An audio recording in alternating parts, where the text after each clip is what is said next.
Welcome back to the Vivian Show. I'm Vivian.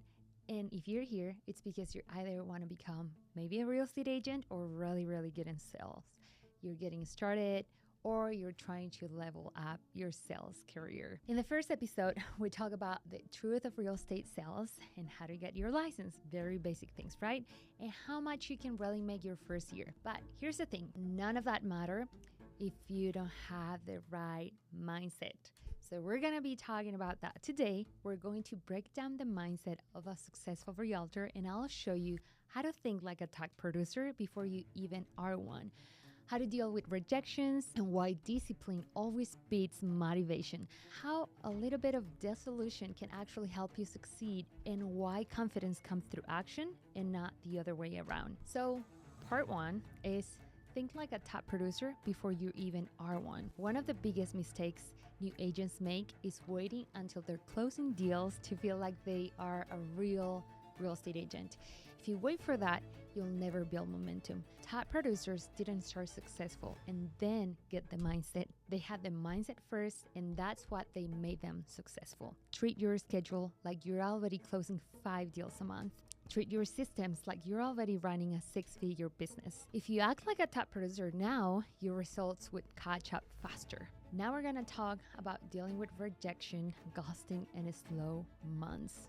Everyone had that happen on this industry, and if they don't, they're lying.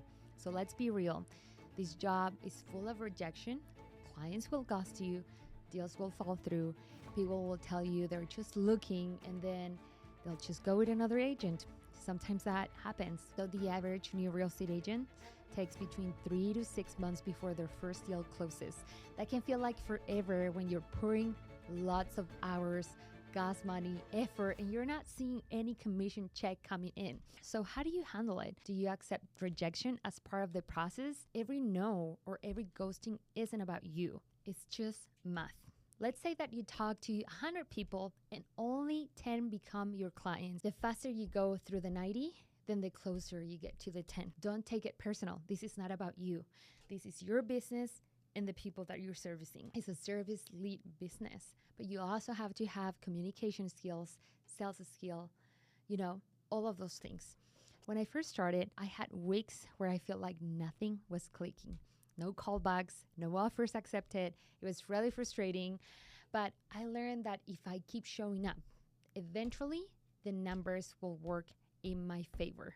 And I promise you, if you keep showing up, if you're consistent, if you actually treat this as a real business, it will pay off.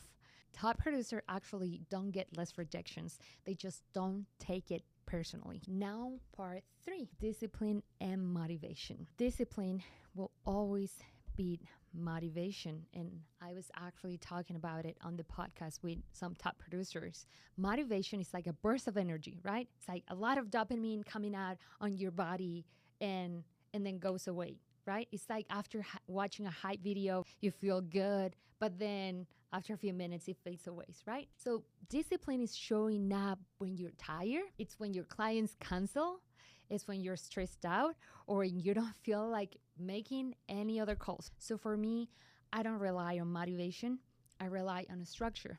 You wouldn't think about that because I have a lot of structure in my life. But if I wouldn't have a journal, if I wouldn't have my calendar, if I wouldn't have been writing down things every single day, every hour, when I have something going on, and not just to be busy, because I feel like being busy now, it's like the new cool thing to do. But for me, that's a structure, okay? Like putting down, I gotta make calls, prospecting. Those are non-negotiable things for me, whether I feel like doing them or no. So honestly, I don't rely on motivation. I rely on a structure, as I say before, my calendar, my commitments, my non-negotiables. Because if I work when I feel motivated, I wouldn't be here. So think about athletes, right? They don't skip practice because they don't feel like it. They show up, and that's why they win, okay? The best athletes in the world, it doesn't matter if they're like on the very top, they keep showing up, they keep going to practice, they don't stop. Real estate and sales is the same. Now let's talk about the power of disillusion. So this is part 4 of you need to be a little crazy and maybe have a little bit of overconfidence. I came to the States when I was 17 with a suitcase, one suitcase on my pocket, and very little money. My friends in high school thought that I was not going to make it. My English was nothing like it is now. That's what pushed me through the days when I feel like nothing was working. So if you can see the bigger picture of where you're going, you'll get burnout when things get tough.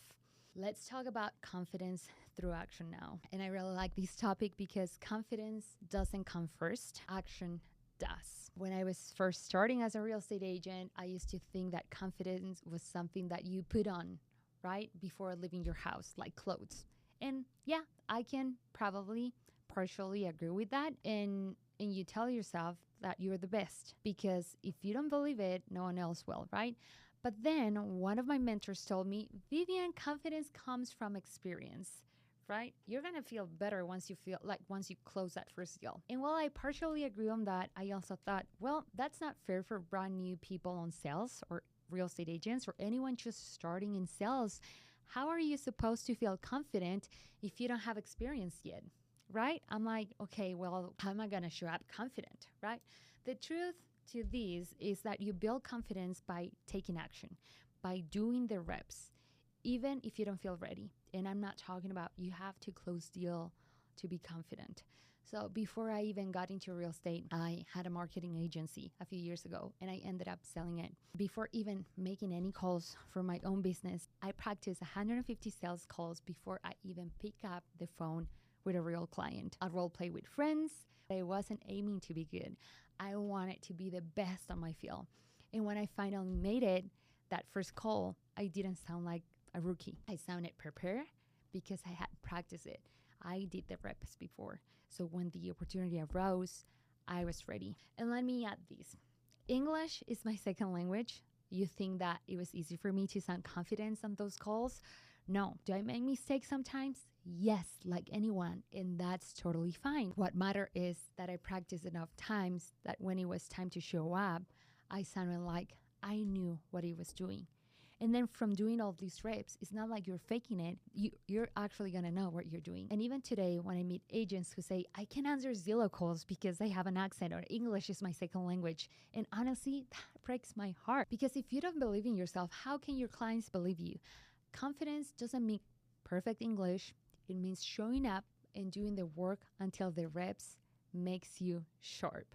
Okay, so when I first joined my team, I shadow about 20 agents. And you can ask anyone around the office, I was shadowing people like a crazy chick. And I sat on their calls. And you know what?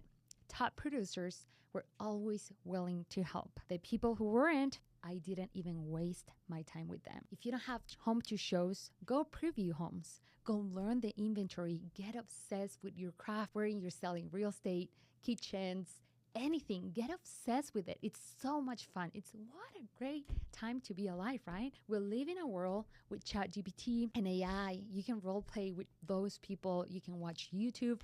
There's no excuse nowadays. So practice, practice, practice. Do the reps. You can practice like, I already have an agent.